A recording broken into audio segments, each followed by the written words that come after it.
Hello and welcome to LG's step-by-step guide on how to install the drain hose. Please follow these steps whenever you install or move your washing machine. If you have the water supply connected, you should shut it off. It is also a good idea to unplug the washing machine before installation. The drain hose is located at the back of the washing machine. Make sure you have a suitable drain pipe or sink close enough to properly install it. Install the drain hose no lower than 15 inches and no higher than 40 inches. In most cases, you will need to install an elbow bracket. Clip the end of the hose into the elbow bracket that came with your washing machine. Make sure the end of the hose isn't sticking out more than 4 inches from the end of the bracket. If you are using a sink, just hang the elbow bracket over the side of it.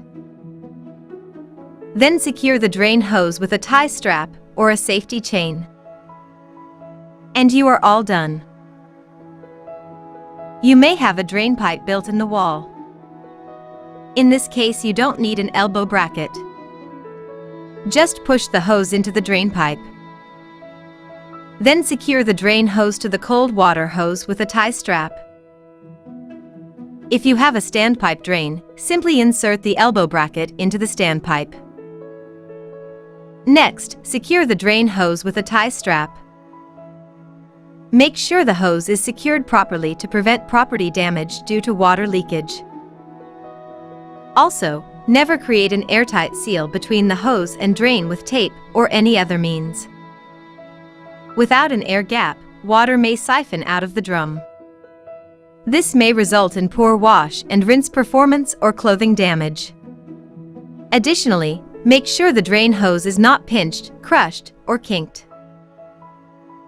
Finally, if the drain hose is too long, do not force it back into the appliance.